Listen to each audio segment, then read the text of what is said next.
Plasma membrane. Plasma membrane क्या होता है? किसी भी सेल के बाहर की ओर एक झिल्ली नुमा संरचना होता है जिसको हम प्लाज्मा मेम्ब्रेन कहते हैं। चूँकि प्लाज्मा मेम्ब्रेन झिल्ली नुमा संरचना कहा जाता है प्लाज्मा मेम्ब्रेन को, पर यह किसी पन्नी या अन्य नेट के समान झिल्ली नहीं होता है, बल्कि यह एक फ्लूइड स्ट्रक्चर है जो हमेशा मूव करते रहता है अपने एक सर्कल में, है ना। आज हम लोग देखेंगे स्ट्रक्चर ऑफ प्लाज्मा मेम्ब्रेन के बारे में।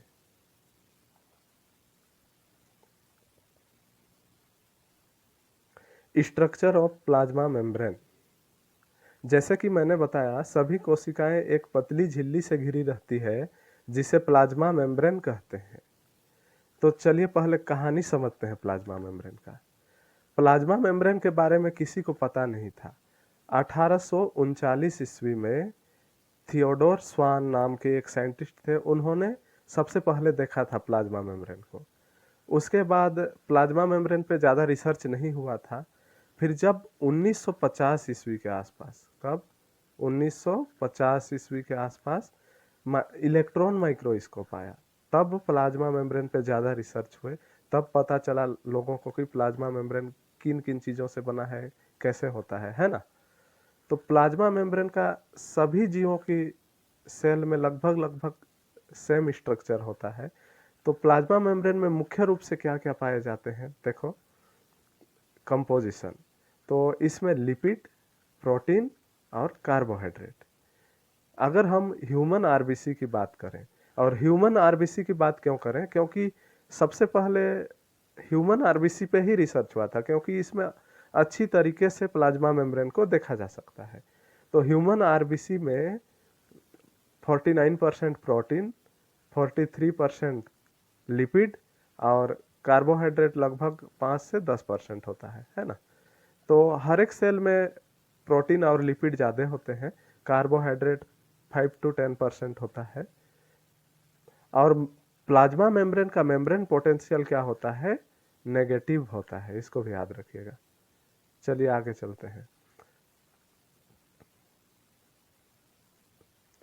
अगर मैं प्लाज्मा मेम्ब्रेन के बारे में बताऊं, तो प्लाज्मा मेम्ब्रेन में लिपिड बाइलेयर पाया जाता है। तो प्लाज्मा मेम्ब्रेन में जो लिपिड होते हैं वो कैसे लिपिड होते हैं? फॉस्फोलिपिड। तो फॉस्फोलिपिड हम क्यों लेते हैं, समझिए। एक फॉस्फेट मॉलिक्यूल जुड़ा होता है लिपिड में, है ना। लिपिड की दो ऐसे डंडी लगे होते हैं, दो चैन लगे होते हैं, फैटी एसिड चैन, है ना, ये दोनों। तो ये दोनों क्या होते हैं? लिपिड होते हैं, है ना। ये हो गया फॉस्फेट, इधर हो गया लिपिड मॉलिक्यूल। तो इसको हम बोलेंगे फॉस्फेट और ये हो गया लिपिड। तो फॉस्फेट इसमें क्यों लेते हैं? क्योंकि जो फॉस्फेट होता है वह हाइड्रोफिलिक होता है। हाइड्रोफिलिक मतलब क्या होता है कि वाटर लविंग, हाइड्रोफिलिक, है ना। तो यह वाटर से इसको कोई प्रॉब्लम नहीं होता है, यह वाटर को पसंद करता है। पर जो लिपिड है वह हाइड्रोफोबिक होता है। फोबिक मतलब फोबिया, फोबिया मतलब डर, है ना। तो वाट तेल है ना, लिपिड तेल है, तो तेल पानी में थोड़ी घुलेगा। तो लिपिड को वाटर से प्रॉब्लम है, जबकि फॉस्फेट को वाटर से प्रॉब्लम नहीं है, वो तो वाटर से प्यार करता है। तो कैसे होता है चैन, समझिए। मान लो यह एक झिल्ली है ना प्लाज्मा मेम्ब्रेन का, तो इसमें क्या होगा, बाहर की ओर क्या होगा, सेल में पानी होगा, है ना। तो बाहर की ओर जो होंगे फॉस्फेट, फॉस्फेट लग जाएंगे, है ना, ऐसे। और अंदर की ओर क्या होंगे? लिपिड। उसके टांगों को अंदर की ओर हम छुपा देंगे, है ना, जिससे लिपिड को पानी ना पड़े, पानी के सामना ना करना पड़े, और फॉस्फेट पानी की ओर रहे, है ना। लेकिन अब बात आती है कि सेल के अंदर भी तो पानी होंगे, कम से कम 80 से 90% पानी होंगे। तो अंदर से तो पानी का सामना करना पड़ जाएगा लिपिड को, इसलिए अंदर भी एक लेयर होता है, इधर फॉस्फेट लगा होता है, और अंदर की ओर इसके भी लिपिड टांगे होती है जो, है ना, लिपिड अंदर की ओर होती है। तो ऐसे दो लेयर का होता है, तो इसीलिए हम लिपिड बाई लेयर कहते हैं। तो प्लाज्मा मेम्ब्रेन में लिपिड के दो लेयर होते हैं, है ना, याद रखिएगा। चलिए हम स्ट्रक्चर देखते हैं, इसका संपूर्ण स्ट्रक्चर। यहाँ देखिए,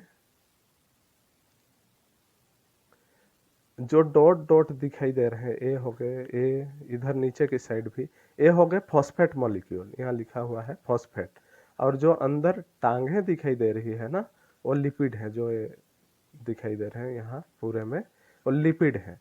तो फॉस्फेट बाहर की ओर, अंदर साइड भी, इधर को मान लो सेल का इनर साइड, इधर को आउटर साइड मान लो, तो बाहर साइड भी फॉस्फेट होंगे, अंदर साइड भी फॉस्फेट होंगे, और बीच में क्या होंगे, लिपिड।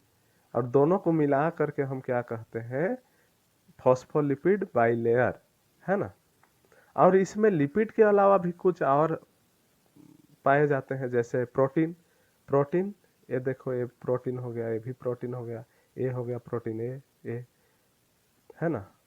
तो प्रोटीन में भी देखो, मैंने इसे और इसे क्या कहा, इंटीग्रल प्रोटीन, और जो ये साइड साइड में लगे हैं इनको पेरिफेरल प्रोटीन। तो इनको इंटीग्रल प्रोटीन क्यों कहते हैं, क्योंकि ये पूरे अंदर में गए हुए हैं ना, पूरा प्लाज्मा मेम्ब्रेन है यहाँ से, तो इसमें पूरे अंदर तक घुसे हैं, इस पार से उस पार तक हो गए, है ना। तो अंदर तक गए हुए हैं, इसीलिए इनको इंटीग्रल प्रोटीन कहा जाता है।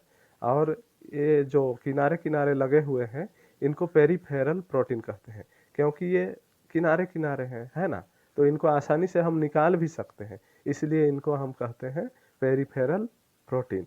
इसके अलावा प्लाज्मा मेम्ब्रेन में ये जो संरचना दिखाई दे रहा है, सॉरी, ये और यहाँ, तो ये भी प्रोटीन ही है ना। हर प्रोटीन मोटा तो नहीं हो सकता ना इनके जैसे, तो कुछ प्रोटीन ऐसे पतले भी लगे होते हैं, तो ये भी इंटीग्रल प्रोटीन होंगे, है ना। इसके अलावा देखो, इसमें कुछ कार्बोहाइड्रेट भी लगे होते हैं, ऐसा मैंने बताया था। तो कार्बोहाइड्रेट कहाँ लगे होते हैं, ये रहा कार्बोहाइड्रेट, ये। तो देखो, यहाँ हम कार्बोहाइड्रेट को ग्लाइको से इंडिकेट करते हैं, और जबकि प्रोटीन के ऊपर लगा है इसलिए इसको हम ग्लाइकोप्रोटीन, और इसमें लिपिड के ऊपर लगा है इसलिए हम ग्लाइकोलिपिड कहते हैं। तो ये हो गया पूरा बेसिक स्ट्रक्चर प्लाज्मा मेम्ब्रेन का। इसके बाद फ्लूइड मोज़ेक मॉडल आता है, उसको हम आगे देखेंगे, यहाँ बस इतने ही देखते हैं।